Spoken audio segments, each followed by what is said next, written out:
3DO。欢迎收看莫宝龙新一期视频。今天我们来看一下三级兵的排名。三级兵里面，尤其是在升级之后，可以说是强者如云。乍一排，除了倒数第一和第一之外，剩下的都很有悬念。排名的规则也和上期视频一样，咱们分为5个梯队。三级兵里面，你像大地还有独眼都是非常好用的远程兵。论完纳费的话，有阴魂这样的重量级，还有一眼透数的穿山甲。事实上，早在大家点开视频之前，就已经猜到本期视频的倒数第一了。答案也是不出所料，它就是第5梯队的阴魂。作为一个3级兵，而且还是个飞行兵，只有少少的7点速度。生命值方面，脆皮的大地都有15点生命，阴魂呢只能多一点点，不能多了，它只有18点生命。说到阴魂，绕不开的一个话题就是我阴魂单挑无敌。事实上，这个兵种在3级里面也不是绝对的统治地位。想要1对1的干掉阴魂，实际上很简单，只需要把一个大地放在草地上，外加些许运气。放到4级兵里面就更不必多说了，除了火元素之外，绝大部分的4级兵能够通过等待双击干掉一个阴魂。这个特技本质上就是玩梗的，实际上它真正有用的特技反而是吸蓝。但是幽灵不在建筑树上，玩墓园的话很难讲你的古龙先出还是幽灵先出。说这么多，实际上阴魂是久经考验的3级兵倒数第一，实际讲的话应该是阴魂倒数第一过。第5梯队只有阴魂一个，因为它是断崖式的落后。第4梯队入围的有3个，首先是穿山甲，这个兵种毫无特点，3级兵里面升了级也没有特技的兵种仅此一个，人家半兽人首领还有个远程。作为一个平庸的兵种，穿山甲很显然没有觉悟。像上期视频的海猿，人家虽然也很平庸，但是呢属性要比一般的2级兵高。但是穿山甲的属性没有任何出彩的地方，你觉得它攻击力6，防御力11，好像很高的样子。事实上，人家铁人的攻防是9和10。如果说平庸分等级的话，那很显然近战的平庸兵不如远程的平庸兵。半兽人首领实在过于平庸的3级兵，手拿2把板斧，却没有近战杀伤力不减。3级兵却只有4点防御，并且他在没升级之前生命值只有15点，和大地一样。半兽人首领在没有升级之前是一个妥妥的2级兵水平，因为他对射射不过洗衣工。据点有2个远程兵，还被称为远程弱族，半兽人首领功不可没。要说优点嘛，他只有一个，就是他卖的很便宜。但是这所谓的高性价比实际上也并不是很高，同价格的情况之下，它对射是射不过洗衣工的。对于这个兵种，玩家的评价普遍都是凑合用呗，还能不用咋地。之所以它没有进入第5梯队，一是因为它是个远程，二是不管怎么说性价比还是过关的。第4梯队的最后一位冰元素，这里可能有朋友要疑惑啊，冰元素我觉得还行呀。做这期视频之前，我曾经花大力气研究了一下冰元素，为什么玩家觉得这个兵还行呢？因为它的属性确实要比大部分的3级兵高。第一印象它是还行的，第二点就是玩元素的话，火土是默认不买的。如果你火鸟和神经病还没有出来，恰在此时你又有一点闲钱，在小精灵还有雷元素都买了的情况之下，你会买谁呢？只有冰元素。带出去打仗之后，由于你的前期过于顺利，这就会导致你觉得冰元素带出去也不错。归根结底还是因为它在元素城，这个东西售价375金币，这样的性价比你放在地狱那完全没得玩了。玩元素城的时候买它是因为4级兵5级兵你都不买，这样的话经济压力会很小。就这样的属性这样的价格放在任何派系恐怕都没有出场机会。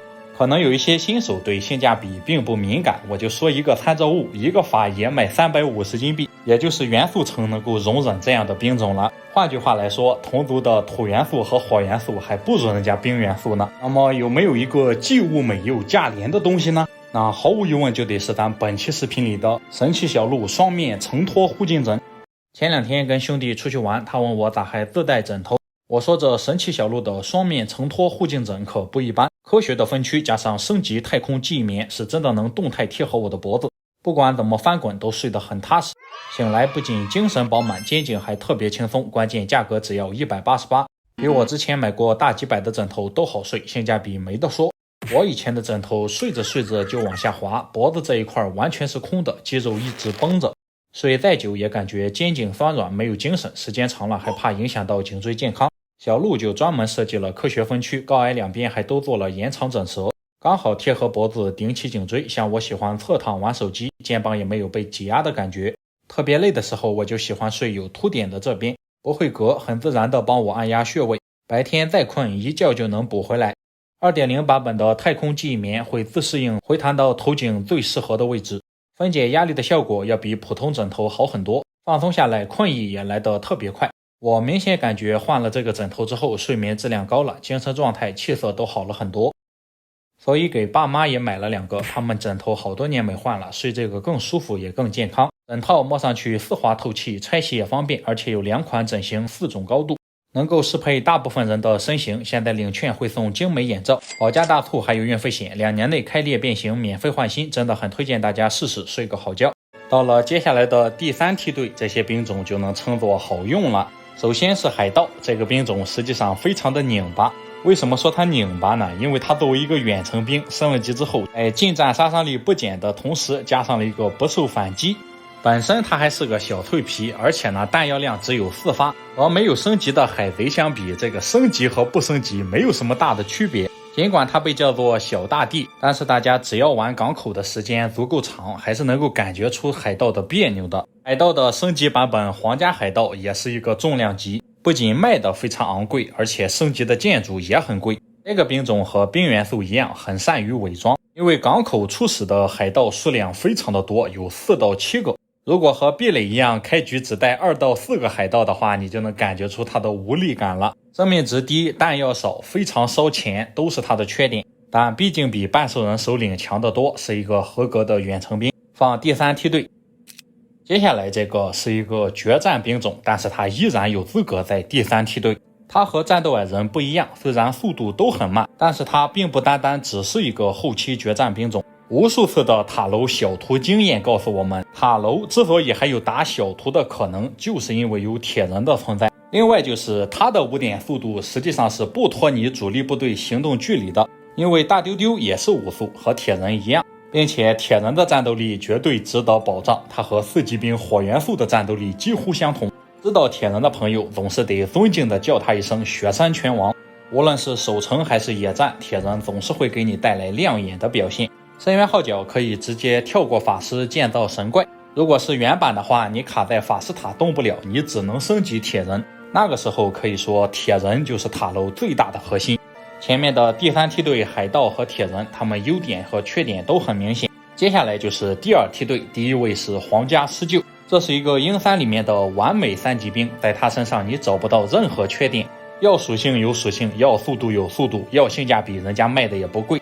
但就是这样的一个兵种，在城堡里面默默无闻，强大的城堡压根儿不拿皇家施救当盘菜，并且它非但和幽灵一样不在主建筑树上，而且作为一个3级兵，它的前置条件居然需要4级兵的巢穴。就一个兵种而言，它的建筑不在主建筑树上从来不是一个缺点。皇家施救最大的缺点就是它必须得先建造兵营，这样做无形当中削弱了城堡的快攻能力。如果没有这样的前置条件的话，皇家施救加神射手的组合不弱于人马和大地，尽管比上线还是不如，但是呢，这2个东西升级要比大地简单。既然没有了快攻的可能，皇家施救在城堡里面什么定位呢？后期决战兵种，这样的属性，这样的速度当一个后期决战兵种，只能说你城堡确实是地大物博。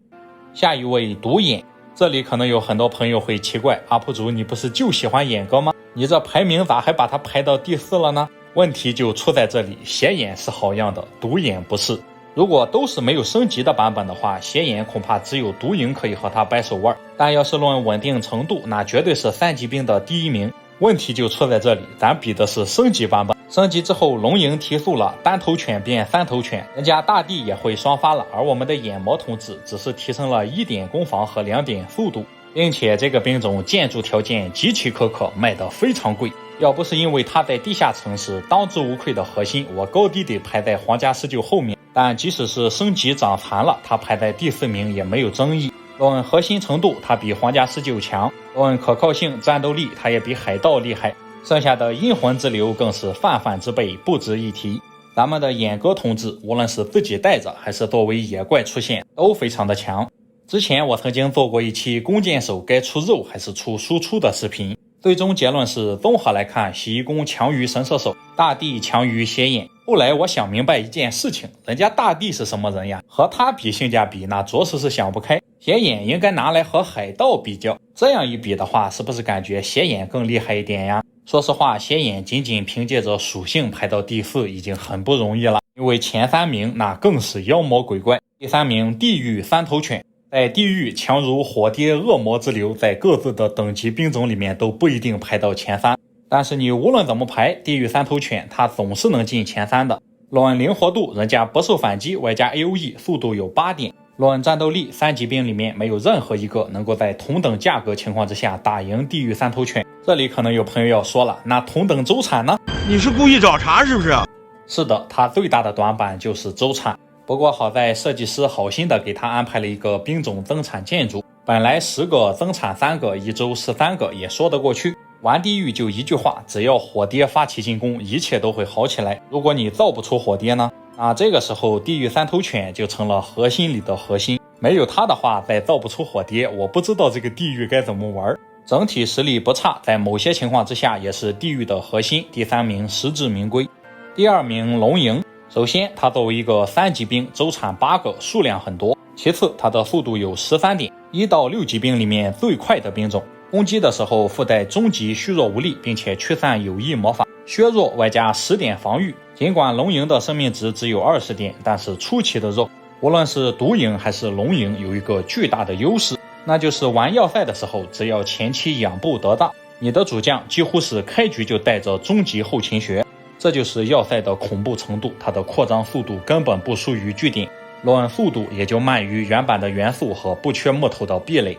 除了养步和速度优势之外，它的特技也足够的给力。尽管杀伤力和生命值少有不足，但是人家产量跟得上。如果3级兵的排名到此为止的话，龙营是当之无愧的第1名。但是很可惜，3级兵里面有一个当之无愧的重量级选手，他就是大精灵，人称大帝。可能有很多新手不知道为什么叫大精灵为大帝，因为大精灵最初的翻译版本叫做大地精灵。这个翻译不能说是很准确吧，只能说是一点也不对。说完了名字，咱们来看一下它的特技和属性。射击2次，杀伤力3到5，相当于杀伤力有6到10。这样的杀伤是不输于任何4级远程兵了，并且作为一个远程兵，它的速度也有7点，并不慢。并且这个兵种性价比出奇的高，我们至今也不知道大精灵为什么定价225，木精灵升级之后会了双击就贵出来了25块。这样的兵种其实卖275或者300金币才是合适的。它和神射手虽然都会双击，但是有2个本质区别。首先，神射手的输出并没有那么爆炸，大地的输出完全爆炸。第二就是同样是攻城，箭塔还是有概率射人马的，而城堡的神射手由于和带兵生命值一样，不出意外的话是狂射神射手。这个兵种性价比和输出在3级兵里面都是降维打击，毫无疑问的3级兵第1名。那么3级兵的排名视频咱们就做完了。倒数第一阴魂，第4梯队半兽人穿山甲冰元素，第3梯队海盗铁人，第2梯队三头犬龙营演歌皇家施救，第1梯队大精灵遥遥领先。那么本期视频到此结束，感谢大家收看，咱们下期再见，谢谢朋友们。